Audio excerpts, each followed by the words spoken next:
ನೋಡ್ಬೇಕು ಅಂತ ಆಸೆ ಆಗಿತ್ತು, ಏನ್ ಮಾಡೋದು, ಹ್ಮ್ ಪರಿಸ್ಥಿತಿ ಹಂಗಿರ್ಲಿಲ್ವಲ್ಲ. ಹ್ಮ್ ಅವತ್ ನಿನಗೂ ಅರ್ಜೆಂಟ್ ಇತ್ತು, ನನಗೂ ಅರ್ಜೆಂಟ್ ಇತ್ತು. ಹ್ಮ್ ಹ್ಮ್ ಕಾಮನ್, ಅದು ಯಾರ ಮಾತನ್ನ ಕೇಳಲ್ಲ. ಹೌದಾ? ಹ್ಮ್ ಬಟ್ ನಂದ್ ಯಾಕೆ ಎದೊಳೋದೇ ಇಲ್ವಲ್ಲ?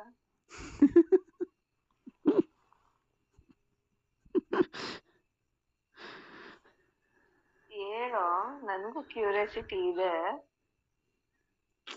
ನಿಂದ ನಂದ್ ಯಾವಾಗ ಎದೊಳುತ್ತೆ? ಹಾ, ಎದೊಳ್ತದ ಅವಾಗ.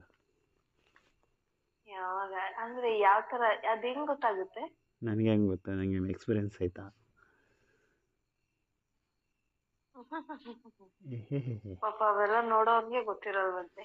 ಏನ್ ಸುಳ್ಳು ಹೇಳಿದ್ಯಪ್ಪ. ಹ್ಞೂ, ನಮ್ದಂದ್ರೆ ಔಟ್ಸೈಡ್ ಐತೆ, ಗೊತ್ತಾಗುತ್ತೆ. ನಿಮ್ದು ಹೆಂಗೆ ಗೊತ್ತಾಗ್ಬಿಡುತ್ತೆ? ನಮ್ದು ಔಟ್ಸೈಡ್ ಆಗಿ ಕಾಣಿಸುತ್ತಲ್ಲ, ಕೆಳಗಡೆ ನೋಡೋ ಬದಲು ಮಧ್ಯದಲ್ಲಿ ನೋಡು.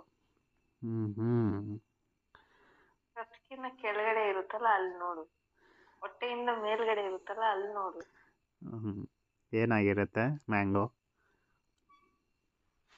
ಮ್ಯಾಂಗೋ ಮರದಿಂದ ಕಿತ್ತದಾಗ ತೊಟ್ಟು ಕಾಣಿಸುತ್ತಲ್ಲ, ಹಂಗೆ ಕಾಣಿಸುತ್ತೆ ನೋಡು. ಹಾಂ, ಹಾ, ದಪ್ಪ ಆಗಿರುತ್ತಾ?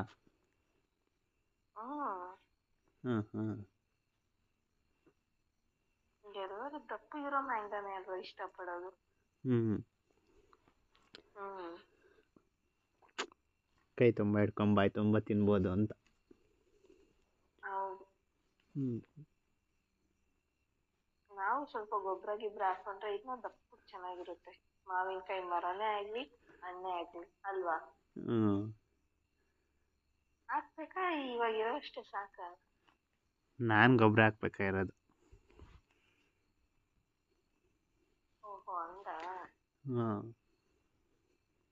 ಹೆಂಗೋ ಅನ್ಕೊಂಡೆ ಬಿಡು. ನೀನು ಹೆಂಗೆ ಗೊಬ್ಬರ ಹಾಕೊಳಕ್ಕಾಗತ್ತೆ? ಮಸಾಜ್ ಮಾಡ್ಕೊಂಡು. ನಾನಿಲ್ವಾ? ನೀನ್ ಇದ್ದೀಯಾ? ಹ್ಞೂ, ಆದ್ರೆ ನಿಂದು ಇನ್ನೊಂದ್ ಸ್ವಲ್ಪ ದೊಡ್ಡದ್ ಮಾಡ್ಕೊ. ನೀನು ದೊಡ್ಡ ಮನ್ಸ್ ಬೇರೆ, ಅದು ದೊಡ್ಡದಾಗೆ ಇರ್ಲಿ. ಹ್ಞೂ.